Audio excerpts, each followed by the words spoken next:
नमस्कार मैत्रिणींनो, स्वागत आहे तुमचं आपल्या चॅनलमध्ये, ज्याचं नाव आहे संगीता क्रिएशन्स 14-19। तर आजच्या व्हिडिओमध्ये मी तुमच्यासोबत शेअर करणार आहे की ब्लाऊजच्या मापावरून माप कसं घ्यायचं। तर बऱ्याच मैत्रिणींच्या कमेंट आल्या होत्या की ब्लाऊजचं माप कसं घ्यायचं ते शिकवा। तर चला म्हटलं, आज मला ब्लाऊजचं नवीन कटिंग करायचं होतंच आणि नवीन कस्टमर आहे हे, तर त्यांचं माप माझ्याकडे नव्हतं आणि माप थोडं वेगळं आहे, छोटी साईज आहे, त्यामुळे म्हटलं कटिंग करून घ्यावं। तर ब्लाऊजचं कटिंग करताना सगळ्यात आधी माप योग्य असेल तर ब्लाऊजची कटिंग परफेक्ट होते। तर सगळ्यात आधी मेजरमेंट घेताना काय चुका होतात ते पाहूया आपण। पुढच्या बाजूने मेजरमेंट कधीही घ्यायचं नाही। ज्यावेळेस तुम्ही मेजरमेंट म्हणजे उंची पुढच्या बाजूने घ्यायची नाही, बाकीचं मेजरमेंट तुम्ही पुढच्या बाजूने घ्यायचं। उंची घेताना नेहमी मागच्या बाजूने घ्यायची। तर ब्लाऊजचं मेजरमेंट घेताना कुठल्या गोष्टी महत्त्वाच्या आहेत ते पाहूया। सगळ्यात महत्त्वाची आहे, सुरुवातीला घ्यायची आहे उंची, मग छाती, मग कंबर, मग शोल्डर, मग मागचा गळा, मग पुढचा गळा, मग घ्यायचा आहे बाही रुंदी, बाही लांबी। तर अशा पद्धतीने अगोदर लिहून घ्यायचं आहे आणि मग ब्लाऊजचं मेजरमेंट घ्यायचं आहे। तर जसं की मी तुम्हाला म्हटलं, उंची घेताना ब्लाऊजची नेहमी मागच्या बाजूने उंची घ्यायची आहे। तर या पद्धतीने ब्लाऊज ठेवायचा आहे हुक लावून, आणि उंची घेताना शोल्डरच्या मधोमध टेप ठेवायचा आहे, इकडच्या कोपऱ्याला नाही किंवा जॉईंटच्या कोपऱ्याला नाही, अगदी मधोमध टेप ठेवायचा आहे आणि सरळ टेप ठेवून उंची घ्यायची आहे। तर इथे पहा, टोटल 12.5 इंच उंची आहे आणि ही उंची मी आता इथे लिहून घेते। पण एक गोष्ट लक्षात ठेवा, ज्यावेळेस तुम्ही पेपर पॅटर्नवरती किंवा कपड्यावरती मेजरमेंट टाकताल त्यावेळेस 1 इंच प्लस करून टाकायची। पण आता आपण फक्त मेजरमेंट पाहतोय, तर मेजरमेंट समजून घ्या, जेवढी उंची आली आहे तेवढीच टाकून घ्या, पुढचा भाग मी तुम्हाला नंतर सांगेल। तर पहा, आता घ्यायची आहे चेस्ट साईज। चेस्ट साईज घेताना ब्लाऊजचा पुढचा भाग घ्यायचा आहे आणि मेजरमेंट टेप या पद्धतीने ठेवायचा आहे। तर मधोमध टेप पहा 8 इंच आलेला आहे आणि दुसऱ्या साईडला 8, म्हणजे जवळजवळ 16 इंच डबल साईज आहे, म्हणजेच टोटल ह्याची उंची असणार आहे 32 इंच, कारण हा आपण छातीचा दुसरा भाग पाहत आहोत। जर तुम्ही बॉडी मेजरमेंटवरती माप घेत असाल, अंगावरती माप घेत असाल, त्यावेळेस तुमची 32 येईल, पण अशा पद्धतीने माप घेतलं तर 16 येईल। म्हणजेच थोडक्यात आपल्याला ब्लाऊजवरती माप घेतलं तर दुसरा भाग भेटतो, अंगावरती माप घेतलं तर पूर्ण टोटल भाग भेटतो आणि मग त्याचे भाग करायचे असतात। तर आता ब्लाऊजवरूनच माप घेऊन कटिंग कसं करायचं ते पाहूयात। तर कमरेची उंची इथं आहे 13.5 येते, पावणे, मग इथे आपण 14 पकडूया, कारण थोडंसं प्लस ठेवायचं आहे, कमी नको, कमी पडायला नको, जास्त असेल 1/4 इंच तर आपण सिलाई मारू शकतो। तर 28 इंच मी इथं कंबर घेतली आहे। शोल्डर पहा, इथे 10.5 इंच येत आहे, त्यामध्ये आपण इथे 10.5 इंच शोल्डरचं मेजरमेंट घ्यायचं आहे।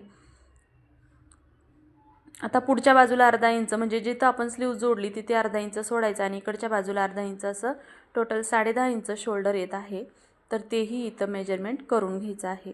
आता शोल्डर मोजतानाचे बरेच प्रकार आहे, तुम्ही शिलाईच्या पुढचं घेतलं तर तुमचं इथं 1 इंच कमी बसेल, म्हणजेच इथं तुमचं 9च बसेल। पण जर अर्धा इंच पकडून जर तुम्ही धरलं तर इथे टोटल 10.5, पण आपण टोटल दोन्ही बाजूला जिथे स्लीव जोडताना शोल्डर मायनस होतं ते पकडून घ्यायचं आहे।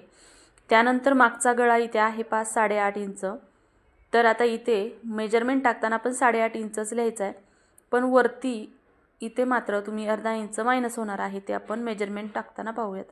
तर आता मी इथे 8.5 इंच घेतलेला आहे गळा। गळा घेताना जिथं शोल्डर जॉईंट केलेला आहे त्या जॉईंटपासून खाली गळ्याचं मेजरमेंट घ्यायचं आहे, म्हणजेच गळ्याची उंची आहे इथं 8.5 इंच। आता पुढचा गळा घ्यायचा आहे। पुढचा गळा घेताना तो सुद्धा सेम, जिथं आपण शोल्डर जॉईंट केलेला आहे त्या जॉईंटपासून खाली घ्यायचा आहे, म्हणजे परफेक्ट मेजरमेंट येतं। बरेच जण तिरके घेतात, तुम्ही तुमच्या अकॉर्डिंग घेऊ शकता, पण शक्यतो मी सरळच या पद्धतीने ठेवते आणि मग मेजरमेंट घेते। तर पहा, ब्लाऊज व्यवस्थित ठेवून घ्यायचा आहे आधी आणि मग गळ्याचे मेजरमेंट घ्यायचं आहे। तर आता ते कटिंगमध्ये आपण प्लस करणार आहोत। तर आता इथे 6.5 इंच टोटल गळा आहे, तर मी गळ्याचं मेजरमेंट घेते 6.5 इंच।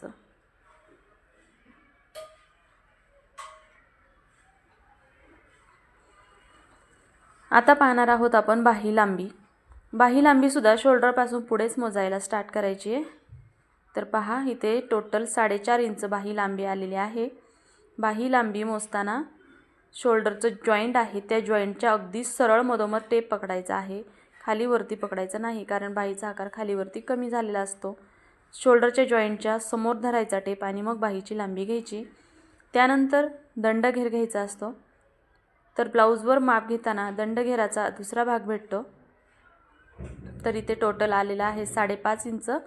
तर तो आहे असाच इथे आपण लिहून घ्यायचा आहे. 5.5 इंच इथं आलेला आहे दंडघेर. आणि टोटल जर मोजायला गेलं तर इथे तुमचा येणार आहे 11 इंच. तर पहा इथे 11 इंच येते, पण आपण जे डबलचं मेजरमेंट आलेलं आहे तेच पकडूया. म्हणजेच 5.5 इंच हा शोल्डर दंडघेर आलेला आहे. तर 5.5 इंच हा दंडघेर यायचा आहे. अशा पद्धतीने मेजरमेंट घेऊन झालेला आहे. आता ब्लाऊजवरती मेजरमेंट घेतलेलं आहे, ही गोष्ट लक्षात ठेवूनच कटिंग करायची आहे. जर अंगावरती माप घेतलं असेल तर तुम्हाला पूर्ण भाग भेटतो आणि त्याचा चौथा करायचा असतो. पण इथे ब्लाऊजवरती माप घेतलं आहे तर आपण दुसरा भाग काढलेला आहे, प्लस तुम्ही दुसऱ्या भागाचा चौथा भाग केलेला आहे. आता पूर्ण उंचीमध्ये मी 1 इंच उंची प्लस केली आहे. छातीचा आपण इथे चौथा भाग घेणार आहोत. 32 इंच आहे. तर जसं की मी तुम्हाला म्हटलं, कटिंग करताना म्हणजे पेपर पॅटर्नवरती कटिंग करताना तुम्ही छातीचा चौथा भाग घ्यायचा आहे, म्हणजेच 8 इंच घ्यायचा आहे. सेम कंबरचंही तसंच आहे. कमरेचं ह्याच्यामध्ये सुद्धा छातीचा चौथा भाग घ्यायचा आहे. तर इथे 28 कंबर आलेली आहे. तर 14चा अर्धा 7 म्हणजे 7 इंच कंबर असेल चौथा भाग. आणि आता घेणार आहोत शोल्डर घेताना इथे टोटल 10.5 इंच शोल्डर आलेला आहे. पण ज्यावेळेस तुम्ही डीप नेक बनवत असता त्यावेळेस 1 इंच मायनस करायचं असतं. तर पहा इथे 10.5 इंच आपलं ब्लाऊजच्या मेजरमेंटवर आलं आहे. तर त्यामध्ये आपण अर्धा इंच प्लस करून 11.5 अर्धा दोन्ही बाजूने पकडून 11.5 इंच होतं. आणि 11.5 इंचमधून आपण 1.5 इंच मायनस करणार आहोत, कारण इथे डीप नेक आहे 8.5 इंच. जर 7 इंचपेक्षा कमी उंचीचा गळा असेल म्हणजे 7, 6, 5 त्यावेळेस तुम्ही इथं 11.5 आहे त्याचा अर्ध घ्यायचं म्हणजे 5.25 इंच. पण डीप नेक असल्यामुळे इथं मी 5.5 इंचच शोल्डर घेणार आहे. ही गोष्ट लक्षात ठेवा.